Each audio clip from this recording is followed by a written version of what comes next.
Con su permiso, hoy tenemos lista la edición número 122 de Acá Entre Nos. Rosario, buenas tardes. Buenas tardes, Eloy. Veleidades de la vida o vueltas que da la vida. ¿Se acuerda usted de aquel apagador de fuegos del gobierno mexicano, de la 4T, Marcelo Ebrard? Pues acontece que hoy pareciera envuelto en llamas. Hay un nuevo peritaje privado de una empresa noruega que robustece la versión de que fue la construcción y no el mantenimiento lo que provocó la caída de 2 vagones de la línea 12 del metro, con las consecuencias fatales que todos conocemos. Se habla de irregularidades en las soldaduras de pernos, en la cimentación y una falta, dice, de fusión en la unión de traves. Un dictamen que viene igual a fortalecer lo que ya había dicho aquel periódico New York Times, y que por cierto le dieron durísimo por haber opinado de esa manera. Por haber dicho la verdad. Fíjate que, Eloy, nosotros pues ya desde el principio habíamos comentado el tema. En ese entonces, cuando se cae, derrumba el metro, los vagones del metro de la línea 12, el presidente Andrés Manuel López Obrador fue muy enfático al señalar que no se va a encubrir a nadie, que se va a investigar hasta las últimas consecuencias y toda la onda por ahí. Sale también la Showman y dice que no, que se va a investigar y se va a proceder como debe de ser. Otro que sale es también el próximo, ¿cómo se llama? El futuro presidente de México, Marcelo Ebrard, y se pone a disposición de las autoridades y que se investigue y que se llegue hasta las últimas consecuencias. Todo muy bonito, qué bien, qué excelente. Y bueno, y nosotros ciudadanos lo recibimos como nos mandan. Y bueno, y nos manda la señal también de que no se va, que no son como la mafia del poder, en donde se cubría uno con otro, se tapaban, y de tal suerte que el pueblo se quedó contento con lo que dijo el presidente. Aun cuando ya hubo un primer intento, acuérdate, un manotazo ahí de quererle tirarle la culpa al que fue sucesor de Marcelo Ebrard. Sí, el Chaparrito. El Chaparrito, aquel, bien. Pero bueno, ahora ya hay dictámenes pues científicos en la mano y en el escritorio del mandamás. Esperemos, como bien decías tú, que se cumpla esa promesa, que se vaya al fondo, que no se solape a nadie y que se conozca la verdad, que se haga público y que se castigue, porque no fueron 2 cucarachas las que perecieron en este fatal accidente, que desde luego fue responsabilidad humana. Hay culpables. Andrés Manuel y su séquito de seguidores de los que operan con él están obligados por una cuestión que siempre lo sacan a relucir cuando les conviene: no robar, no mentir y no traicionar. Bien, escucho al presidente criticando durísimo y pegándole duro a la mafia del poder, a los que gobernaron ayer. Yo quiero preguntar, ¿dónde estaba Marcelo Ebrard y el Showman ayer? Allá estaban en el otro lado. ¿Cómo es posible que hoy el presidente se desviva defendiendo no solamente a sus colaboradores cercanos, con los que llegó, ¿no? Con los que llegan, ¿no? Sino también veo defendiendo a capa y espada a un director de Comisión Federal, a Manuel Bartlett?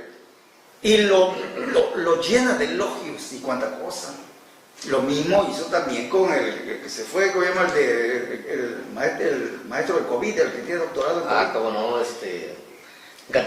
López-Gatell, otro López. Entonces, aquí la cuestión es de que no solamente, está bien que lo defienda, pero hay que ser congruente.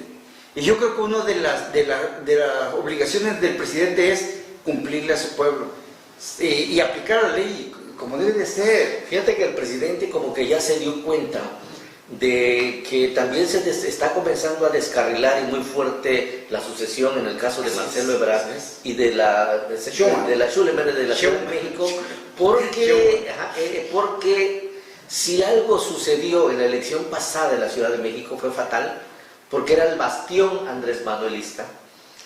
y se derrumbó esa fase. De tal suerte que mira cuántas derrotas hubieron ahí en esta elección del CDU. Okay. ¿Por qué digo esto? Porque hace 2 días el presidente en su mañanera se hace una pregunta pública y dice: ¿cuáles son las cartas fuertes para una sucesión presidencial de mis adversarios? Y comienza a mencionar nombres a manera de mofa, en el que vuelve a involucrar el nombre de Vicente Fox, Diego Fernández y hasta de Loré de Mola. Diego Fernández. Y se burla de él. ¿Va a revivir Diego? Pregunta. Oye, ¿y será que van a mandar a Loré de Mola? El presidente está enterado del descarrilamiento que lleva a estas alturas del partido Marcelo Ebrard y la jefa de gobierno de la Ciudad de México, y está queriendo curarlos en salud un poco antes de tiempo con todo esto que se les ha venido encima. Pero bueno, ahí queda esa parte. Pero hay que cumplirle al pueblo. Desde luego. Con la verdad y nada más que la verdad.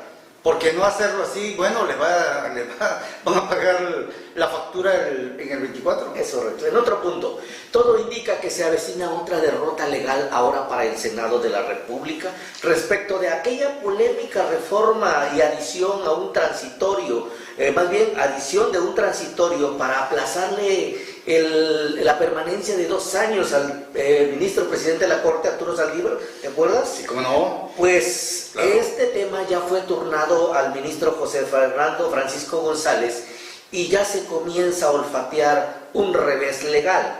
Eloy, ¿cómo no va a haber un revés legal si nosotros ya adelantamos con tiempo y en forma que era algo inconstitucional?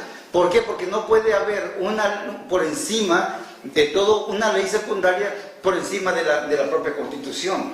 Entonces, y eso lo sabe Saldívar, el amigo íntimo del presidente Andrés Manuel, sabe que no puede aceptar esos 2 años de ampliación de su cargo, porque es contra la Constitución. Ahora, ¿qué le queda al ministro Saldívar, al presidente? ¿Qué le queda?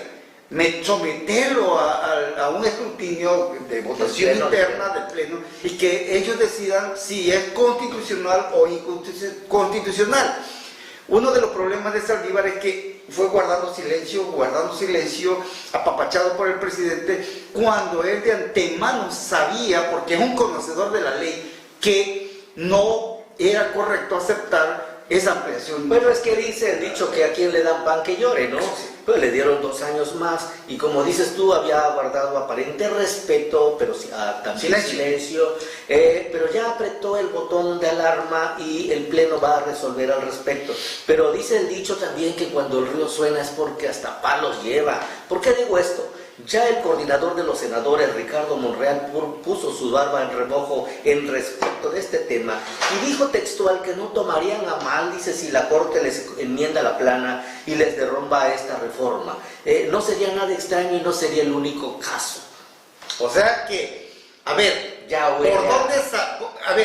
búsquenme un agujero por dónde salir sin que nos veamos tan mal. Bueno. ¿Y qué mejor que la propia Corte para que determine si es procedente o improcedente? Le tienen que dar una salida digna a Saldívar. Por lo pronto ya nos estamos poniendo, como dicen, el parche en el grano. No pasa nada si nos enmiendan la plana, dice el coordinador. O sea, como que saben algo. Pero ya tú sabes que en este país hay quien no le gusta mucho esta temática y es el propio presidente quien va más al fondo. Dice que en verdad él ve muy difícil que los 11 ministros apoyen la ampliación de plazo para Arturo Saldívar, porque ya sabes, la mayoría de los ministros fueron puestos, ¿por quién crees? Por el viejo régimen. ¿La mafia del poder? Por la mafia del poder. Oye, pero espérame. Y en opinión, del presidente, el único ministro ínclito, incólume e inmaculado para poder llevar a cabo las reformas estructurales de este país, la 4T. De la 4T, es Arturo Saldívar y nadie más. Pero yo pregúntome yo, ¿cómo, cuándo y por qué medios llegó Arturo Saldívar a ser el presidente de la Suprema Corte? Porque para llegar a esa posición se necesita una recomendación del que mata. ¿Quién lo mandó ahí? ¿Quién lo puso? ¿Cómo le hizo? ¿Cómo llegó? Entonces, ¿llegó ahora o llegó cuando estaba la mafia del poder? Porque si es así, entonces, ¿cómo le hacen pues Andrés Manuel, para decir que es el único que se salva de esa cuestión. Sí, no estamos negando que el ministro Saldívar sea un hombre honorable. Desde luego que no teníamos elementos para decir lo contrario. Claro. Lo que sí es extraño es que todo el cuerpo de ministros sea pobredumbre, sea cochambre, sea corrupta, y solamente se salve uno. Digo, esto es ir en contra de la lógica, y la elemental lógica nos dice que no nos cuadra esa parte.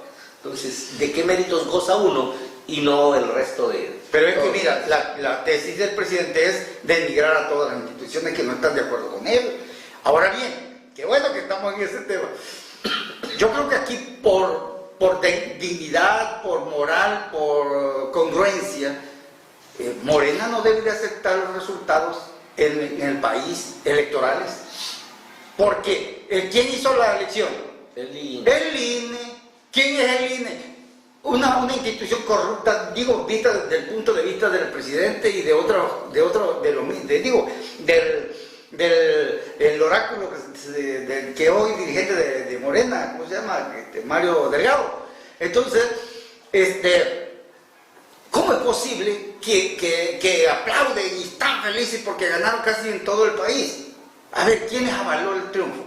Una institución corrupta. Una institución que es de la mafia del poder, y yo creo que ustedes, por dignidad, por decoro, digo, pero estoy pidiendo demasiado, pero deberían, cuando menos, pedir que se haga otra elección, cabrón. Vamos a repetirla, pero ya en el 2022 se prevén reformas estructurales a la Constitución en materia energética, vamos a dar la vuelta al tema, y también la renovación del INE. Es un tema que está ya anunciado por el presidente. Bueno, acuérdese, ¿se acuerda usted de ese escandalazo que armó la chairada con ese tema de que si Morena había alcanzado o no la mayoría calificada en el Congreso Federal de Diputados? Claro. Pues resulta que no la alcanzó. Por donde le queramos ver, no la alcanzó. Y Morena pues perdió un poco 50 escaños, sí, y necesitaba desde luego de la fidelidad de sus aliados. Los tienen el PT y los tienen el Verde Ecologista, sí, pero aún así le faltaban una pizca para alcanzar ese mayoría calificada. 2/3, la mayoría calificada.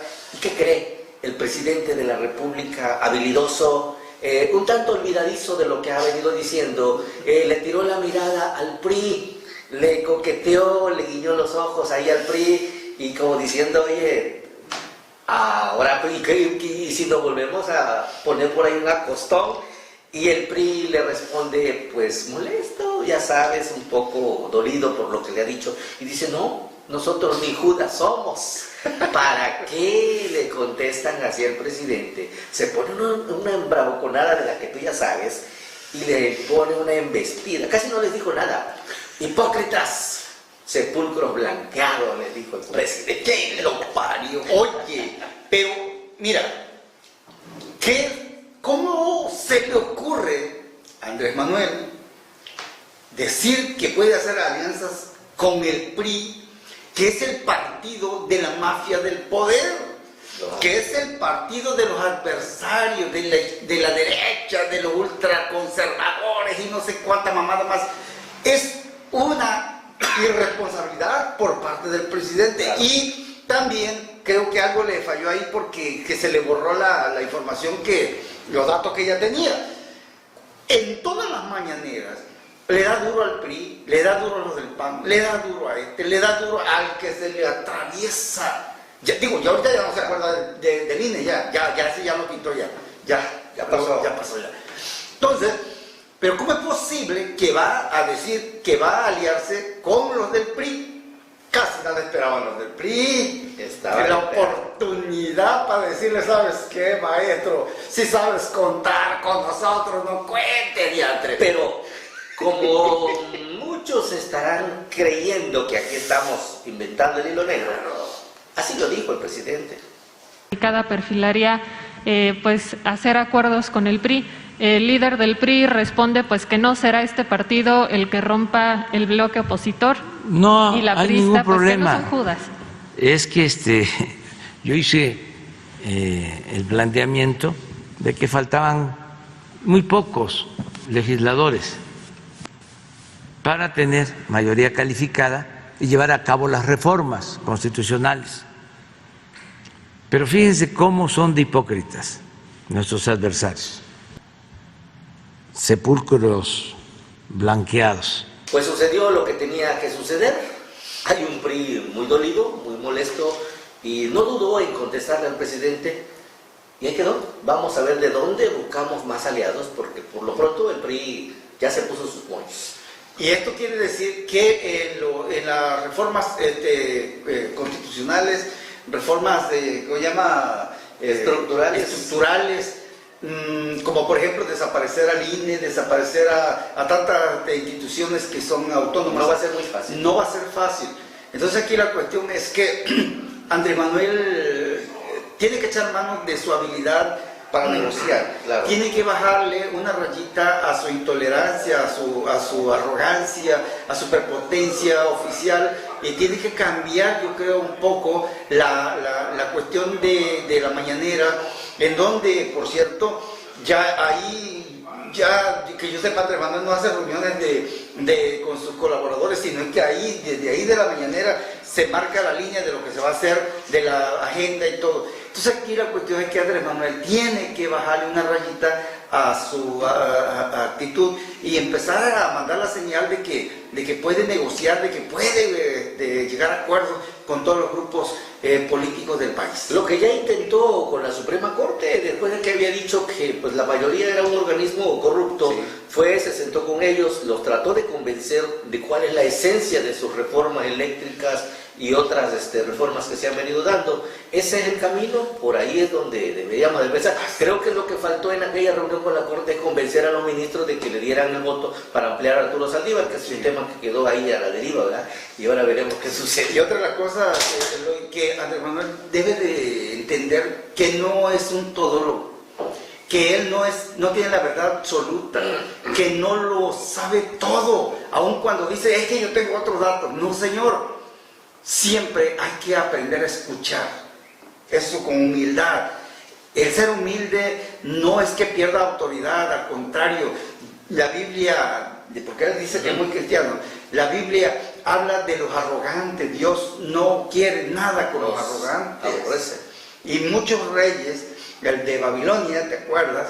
¿Qué lo hizo? ¿Qué hizo Dios con él, el de Babilonia? ¿No lo mandó a comer zacate durante un buen periodo de tiempo? Entonces allá andaba como un animal. Entonces aquí la cuestión es de que hay que bajarle una rayita a la arrogancia y echar más mano, un poco más de lo que es la humildad. Ok. Adicional al punto, terminó formalmente el proceso electoral en todo el país. En Tabasco, desde el domingo pasado, ya el IEPCT dio por clausurados sus trabajos, ya terminó su conteo y ya entregó las constancias de mayoría a los ganadores. El mapa queda 15 alcaldías para Morena, solamente 2 pierden, una en Paraíso con el PRD y Culhuacán con un independiente. La sorpresa por ahí. Todo el Congreso local es de Morena y desde luego el Congreso Federal, los representantes que corresponden a esta jurisdicción. Pero aquí hay un punto, Rosario. A ver. Inmediatamente que se conoce el triunfo en cada región, veo por ahí de una manera ufana, arrogante, soberbiona, de muchos personajes que desde sus cuentas personales de Twitter y redes comienzan a difundir: gracias al pueblo por ese arrollador apoyo, gracias a usted por su voto, porque por su amor, creyéndose en verdad que fue por su capacidad y méritos que llegaron a una diputación o a una alcaldía. No, señores, no fue de esa manera, fueron las circunstancias, fue el dedo divino que los colocó ahí y fue porque se lograron encaramar en los hombros de otros personajes. No se la vayan a creer de verdad, porque en 2 años y medio van a querer estar levantando el dedo y apuntarse para otra diputación o para una alcaldía. Yes. ¿Digo? Eloy, conocí de personajes que andaban en campaña y ¿qué crees? No cargaban pero ni un peso en la bolsa, no cargaban dinero para la operatividad, no cargaban dinero para darle a sus operadores, a su gente, no cargaban dinero para hacer una gestoría y decir a la gente: ¿qué te falta aquí? No, pues me falta un transformador, aquí está la lana, cabrón. No cargaban ni un peso. Y con todo el desparpajo y el descaro del mundo se montaron en la estructura de otros candidatos, que sí cargaban la lana, que sí tenían penetración delante de la sociedad, pero no es por menospreciar a nadie, no es el interés de nosotros de menospreciar a nadie, pero aquí hay que ser claros. No vaya siendo, diría aquella, La abuela.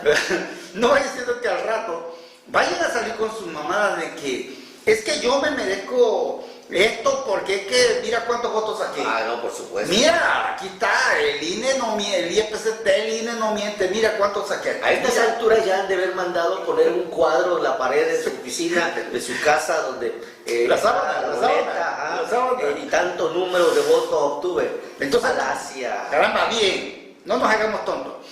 Hasta el día 3 que empieza la veda electoral, muchísimos candidatos, y quiero decir que la mayoría de los candidatos en el estado de Tabasco estaban muertos políticamente, estaban secos, estaban out. Entonces, algo pasó en esos 3 días de veda electoral. Alguien tenía que meter las manos, porque no podía darse el lujo de quedar en vergüenza ante el gobernador o ante el presidente de la República. Tenían que sacar a como diera lugar la elección, principalmente en las diputaciones federales, que era donde más le podía doler al presidente perder. Cuestión que al final de cuentas, pues le pegó duro porque perdió casi, yo creo que un poquito más de 50 escaños en la Cámara de Diputados Federales. Aquí la cuestión es hoy también, al rato, hagan su trabajo como diputados representantes populares. No vayan a hacer lo que hicieron muchísimos diputados que solamente aprendieron a hacer algo, levantar un dedo, y si podían levantaban los 2 dedos, pero no estuvieron nunca del lado de quienes le dieron el voto. Sobre el punto que hablamos, solamente le menciono 2 nombres. Carla Ravelo Estrada de Huimanguillo, que anda que no la caliente el sol. Y en 2 años y medio, júrelo usted, será la primera en levantar el dedo que quiere ser alcalde. Gracias al voluminoso votación que le dio el pueblo. Oye, pero mira, así mire, sinceramente, yo nunca prometo no mentir, no engañar, no traicionar. Yo no le hago esa mamada. Pero yo le voy a decir una cosa sinceramente. Yo hasta ahorita no conozco a los diputados. No sé quiénes son, porque pues no sé, no les conozco ninguna camino, trabajo político, algún mérito político, no se los conozco. Y yo supe que eran puros muchachas que andaban ahí caminando. ¡Qué bien! Pero ojalá que allá sepan hacer el trabajo y que, vuelvo a repetir, no solamente sirvan de esquiroles, no solamente sirvan de levantadedos, no solamente sirvan de alfombra para que el que pase ahí les diga señales y esto van a hacer. Claro. Otra más de la que yo le había anunciado 2, Rita Gálvez Bonora, una expriista que... Oreja del gobierno durante pues muchísimos años. Gracias a esa bondadosa 4T, hoy es diputada local por la zona de Huimanguillo, de la que tú decías se la pasó con las mismas chanclas, con la misma ropa durante toda la campaña, pero bueno, así son las realidades de la política. O sea que el triunfo se lo deben a 1 o 2. Si le preguntas a ella, gracias a sus méritos, y pudiera ser que al rato esté soñando con una diputación federal. Y yo sé quién se la echó encima, que se la llevó entre solo la sala y sacarla para allá. Pero bueno, así es esto. Vámonos. En la mayoría de los municipios el PRD se coloca como segunda fuerza política y por consecuencia se monta con regidores en los cabildos. Aquí hay una nueva etapa, Rosario. Acuérdate que hubo una reforma a la ley, Constitución Política Local. Sí. Ahora los cabildos, los ayuntamientos solamente tendrán 5 regidores, un presidente municipal y 4 regidores. Sí. Uno de ellos es una cuota para los jóvenes. Sí. Y en algunos ayuntamientos es para los grupos indígenas, algo así. La pregunta del millón: ¿va a funcionar este nuevo esquema ¿Podrán los ediles consensar, poder ponerse de acuerdo con 4 regidores? Porque antes eran más de 12. Pero aquí la cuestión es, como tú dices acertadamente, antes eran 12. ¿Y qué creen que pasaba?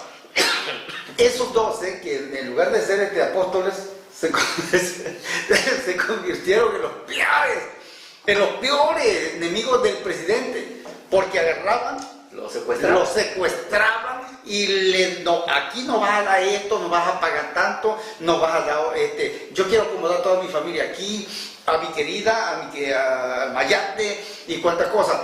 Entonces, qué bueno que el presidente hoy va a estar más relajado. Ahora, está el presidente y un regidor que es seguramente de él, ya son 2 ahí. Aquí, dependiendo de la cantidad de votación, la oposición puede tener 2 diputaciones. Regidores, perdón, 2 regidores. En el caso de concreto de Cárdenas, por ejemplo, el presidente, en esta elección, Morena se queda con el presidente y un regidor. Dos regidores. Pero ahí entra el de jóvenes. Ya está incluido. Aquí entra también el de jóvenes. Esa es una cuota para los jóvenes. Pero a la pregunta, ¿quién lo propuso? ¿Cómo llegó? Dice la mala lengua que fue el dedo divino que lo puso ahí. Por lo tanto, si es así, Morena ya tendría 3 regidurías. Entonces aquí el PRD se quedaría con 2 regidores.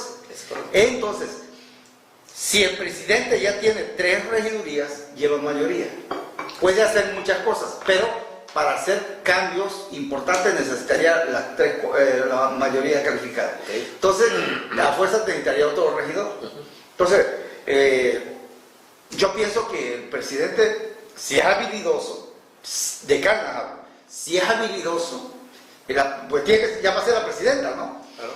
Si es habilidosa, pues, y si tiene buenos asesores que realmente le saquen la chamba y que sepan negociar, bueno, yo creo que van a hacer una buena administración, van a sacar el trabajo adelante. Si no, preguntábamos si esto pudiera funcionar y hablábamos generalmente de los 17 municipios, porque es una estructura novedosa. Claro. La primera vez que se parte de 5 regidores, 4 más el presidente. Sí. Pareciera que es saludable, porque como decías tú, antiguamente conocíamos como el modus operandi de los regidores, hasta hacían bloques opositores para agarrar de rehén al presidente, le pedían que le mantuviera en nómina hasta el perro y el perico y tantísimas cosas que pues solo dañaban el presupuesto y en verdad no llegaban a hacer un trabajo de gestoría ni de representar a nadie. Ellos velaban por sus intereses y les valía un cacahuate el decir sí señor, a dónde firmo, aun cuando tuvieran elementos de que había irregularidades. Sí. Si ahora solamente van a ser 4 regidores, nos gustaría verlos valientes, verlos dignos, verlos honorables, y si tienen que levantar la voz por una irregularidad, es su oportunidad de oro, es la historia la que los ha puesto en ese lugar y dignificar el trabajo de un regidor. Y que no vayan a salir ricos. No vayan a ser los nuevos ricos de Cárdenas. Y luego yo conocí regidores que eran hasta constructores, regidores que tenían eran proveedores. Regenteaban hasta cantinuchas. Regidores que salieron con muchas cantinas, bares y cuantas cosas. Regidores que de repente se volvieron ricos y ya tienen hasta restaurantes allá en la orilla del mar y todo, la onda. Bueno, no quiero decir nombre porque puedo ir a comer algo. Ir a paraíso. Está bien, hermano. Mira, ¿De dónde? Así se han ¿De hecho. dónde? Si estaban, mira, andaban con una mano adelante y una atrás. Y hoy cargan carro nuevo, residencia, rancho, ganado de registro, negocios. En 3 años. En 3 años. ¿Y qué crees que creyeron? No les da vergüenza. No conocen la vergüenza, la dignidad, y con todo el desparpajo del mundo presumen lo que con muchos sacrificios se ganaron. Hijo. Hijo de la madre. Y Bueno, si les da paromón, se les quita. Bueno, cambiando de tema. El gobernador del estado anuncia cambios en su gabinete. No se sabe de fondo para bien, para qué, quién se mueve de aquí, quién de allá, pero habla de una posible inclusión de algunos exalcaldes para cuando terminen su mandato. A mí se me hace que por ahí pudiera ir un personaje de Cárdenas, desde que ya hace como 4 o 5 meses, en una gira el gobernador anunció con un abrazo de que se lo llevaría después de que concluyera su trabajo por esta zona. Vamos a esperar, ¿no? Los enroques y los cambios siempre son buenos, pero que sean efectivos. De nada sirve cambiar la pieza nada más de lugar, porque el que es ineficiente en uno va a ser ineficiente. o sea que le está restando méritos a Evaristo. ¿A Evaristo? Ajá.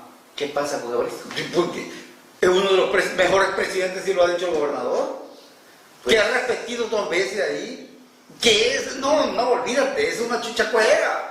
Es lo mejor que ha parido el centro. Y no tan solo el centro, acuérdate que fue el ganador de la... Gracias a él ganó Laida Sansores en Campeche. Es. Entonces, Por ahí va quizá la liebre. ¿será que vamos a ver a Evaristo allá con su gente en Campeche? Hay que esperar, hay que estar atentos que cómo se mueve esta ruleta. Hijo de la mera muchacha.